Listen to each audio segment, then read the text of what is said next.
Ukraine के एक के बाद एक इलाकों पर तेजी से कब्जा करता जा रहा है और यूक्रेन को उसके मददगार जरूरत के वक्त हथियार तक नहीं दे पाए। अमेरिका जैसे बड़े और ताकतवर समर्थक होने के बाद भी यूक्रेन युद्ध के मैदान में लगातार कमजोर हुआ है। हालांकि देखने में ये भले ही यूक्रेन की कमजोरी दिखे, लेकिन यदि यूक्रेन हारता है और युद्ध में पिछड़ता है तो ये कहीं न कहीं अमेरिका की रणनीतिक हार होगी। दरअसल ये साफ है कि यूक्रेन को अमेरिका का समर्थन मिला हुआ है और अमेरिका उसे सैन्य हथियारों से लेकर हर तरह की मदद दे रहा है। बस कमी सिर्फ इतनी है कि जब यूक्रेन को मदद की जरूरत होती है उस वक्त उसके पास मदद नहीं पहुंच पाती। हालांकि अंदर ही अंदर यूक्रेन को भी इस बात का एहसास जरूर हो गया है कि अमेरिका कहने के लिए भले ही संपन्न और ताकतवर देश है, लेकिन यूक्रेन की जरूरत के वक्त वो असल में उसकी मदद नहीं कर पाया। नहीं तो एक समय युद्ध के मैदान में बढ़त बनाए हुए यूक्रेन की ऐसी हालत कभी न होती कि रूस एक के बाद एक यूक्रेनी इलाकों पर कब्जा करता जाए। यूक्रेन का एक दूसरा मददगार ब्रिटेन तो लगभग गायब सा ही रहा।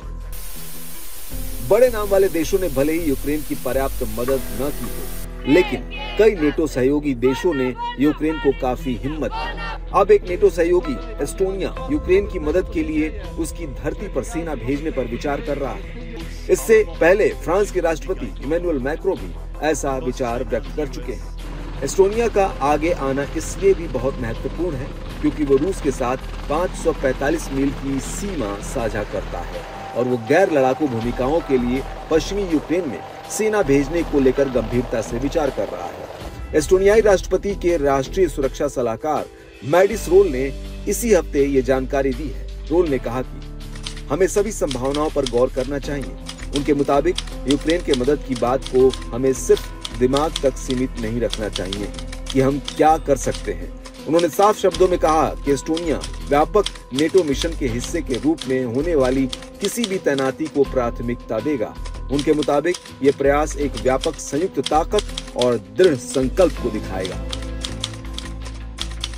रोल के बयानों को बढ़ चढ़कर यूक्रेन का साथ देने वाले नए बयानों के रूप में देखा जा रहा है। इससे पहले मैक्रो पहले ऐसे व्यक्ति थे जिन्होंने यूक्रेन की धरती पर नेटो सैनिकों के तैनाती की संभावना जताई थी। उनके विचारों को नेटो के बाल्टिक सदस्यों का समर्थन मिला था। मैक्रो अभी भी अपने बयान पर कायम है। उन्होंने इस महीने की शुरुआत में भी कहा कि अगर रूसी सेना अग्रिम पंक्ति में घुसती है तो फ्रांस यूक्रेन में सेना भेजने पर विचार करेगा।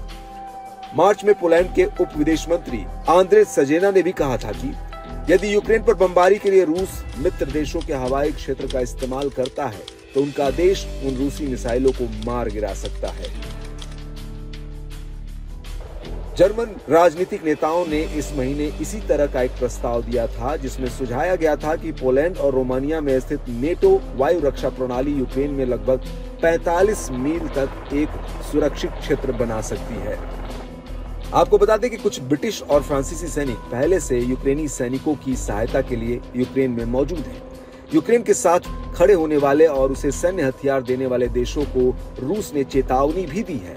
रूसी राष्ट्रपति कार्यालय के प्रवक्ता दिमित्री पेस्कोव ने कहा कि हमने बार बार कहा कि नेटो देशों की सेना द्वारा इस युद्ध में हस्तक्षेप से भारी खतरा पैदा हो सकता है।